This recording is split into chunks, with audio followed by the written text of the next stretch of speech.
بسم اللہ الرحمن الرحیم۔ السلام علیکم ورحمۃ اللہ وبرکاتہ۔ منیفہ وائس میں آپ سب کو خوش آمدید۔ تو گائس، آج میں آپ لوگوں کو مجھے گناہ کی اجازت دیجیے کا ایک واقعہ سناؤں گی۔ ایک نوجوان ہم غم زدوں کے دل کے چین سرور کونین صلی اللہ تعالیٰ علیہ وآلہ وسلم کی خدمت بابرکت میں حاضر ہوا اور اس نے عرض کیا، یا رسول اللہ صلی اللہ تعالیٰ علیہ وآلہ وسلم، مجھے زنا کی اجازت دیجیے۔ یہ سنتے ہی تمام صحابہ اکرام جلال میں آ گئے اور اسے مارنا چاہا، تو حضور اکرم رحمت دو عالم صلی اللہ تعالیٰ علیہ وآلہ وسلم نے فرمایا، اس کو مت مارو۔ پھر اس کو اپنے پاس بلا کر بٹھایا اور نہایت ہی نرمی کے ساتھ فرمایا، اے نوجوان مرد، کیا تجھے پسند ہے کہ کوئی شخص تیری ماں سے ایسا فعل کرے؟ اس نے کہا، میں اس کو کس طرح روا رکھ سکتا ہوں؟ تو رسول صلی اللہ تعالیٰ علیہ وآلہ وسلم نے فرمایا کہ پھر دوسرے لوگ تیرے بارے میں اس کو کس طرح روا رکھ سکتے ہیں؟ پھر آپ صلی اللہ تعالیٰ علیہ وآلہ وسلم نے دریافت کیا، تیری بیٹی ہے؟ اگر ایسا کرے تو اس کو پسند کرے گا؟ کہا، نہیں۔ آپ صلی اللہ تعالیٰ علیہ وآلہ وسلم نے فرمایا، تیری بہن سے اگر کوئی ایسی ناشائستہ حرکت کرے یا پھر یہی خالہ سے؟ اسی طرح آپ صلی اللہ تعالیٰ علیہ وآلہ وسلم نے ایک ایک رشتے کے بارے میں سوال فرمایا اور وہ کہتا رہا، مجھے پسند نہیں اور لوگ بھی رضامند نہیں۔ تب رسول اکرم رحمت مجسم صلی اللہ تعالیٰ علیہ وآلہ وسلم نے اس کے سینے پہ ہاتھ رکھ کر بارگاہ خداوندی میں عرض کیا، یا الہی، اس کے دل کو پاک فرما دے اور اس کی شرمگاہ کو بچا لے اور اس کا گناہ بخش دے۔ اس کے بعد وہ شخص تمام عمر زنا سے بیزار رہا۔ سبحان اللہ۔ پیارے آقا صلی اللہ تعالیٰ علیہ وآلہ وسلم کے حسن اخلاق کا ایک اور ایمان افروز واقعہ ملاحظہ فرمائیے۔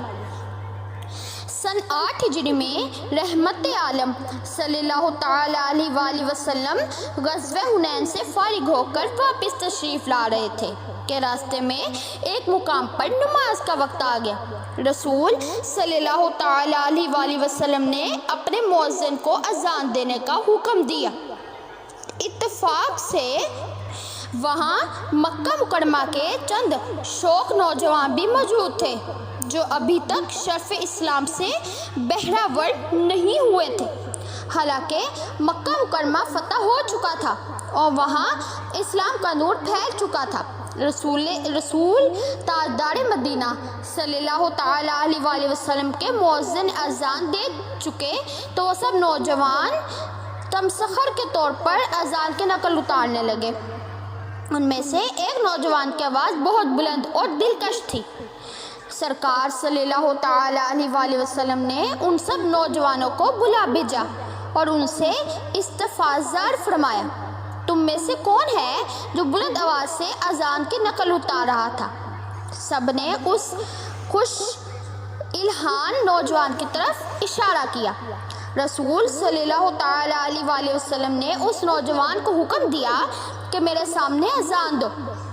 وہ نوجوان حکم کی تعمیل میں کھڑا ہو گیا، لیکن اذان سے پوری واقفیت نہ تھی، اسی لیے سرکار صلی اللہ تعالیٰ علیہ وآلہ وسلم نے انہیں خود اذان بتانی شروع کی۔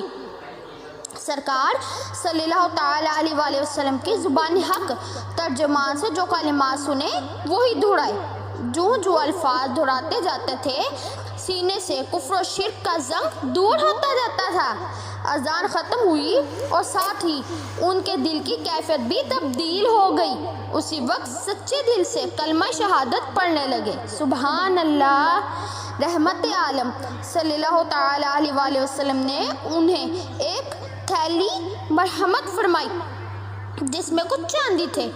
پھر آپ صلی اللہ تعالیٰ علیہ وآلہ وسلم نے اپنا دست بابرکت اس نوجوان کے ماتھے، چہرے، سینے سینے اور پیٹ پر ناف کی جگہ تک پھیرا اور 3 مرتبہ یہ دعا فرمائی، بارک اللہ فیکا و بارک اللہ علیکا۔ ترجمہ کنز الایمان، یعنی اللہ عز و جل تیرے منہ میں برکت دے اور تیرے اوپر بھی برکت نازل فرمائے۔ یہ خوش بخت نوجوان جن کو مدینے کے سلطان رحمت دو عالم صلی اللہ تعالی علیہ وآلہ وسلم نے 3 مرتبہ برکت کی دعا دی، حضرت سیدنا ابو محذورہ جمحی تھے۔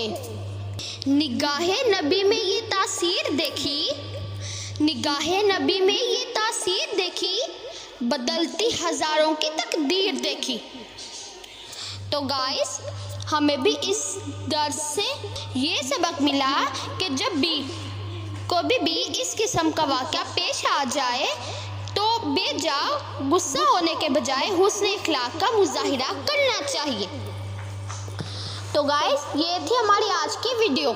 امید کرتی ہوں میری آج کی ویڈیو بھی آپ لوگوں کو بہت ہی زیادہ اچھی لگی ہوگی۔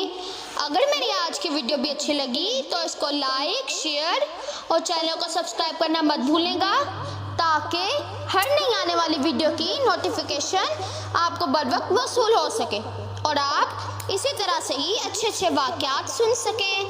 تو گائز ملتی ہوں اپنی نیکسٹ ویڈیو میں کسی اور واقعے کے ساتھ، تب تک کے لیے اللہ حافظ۔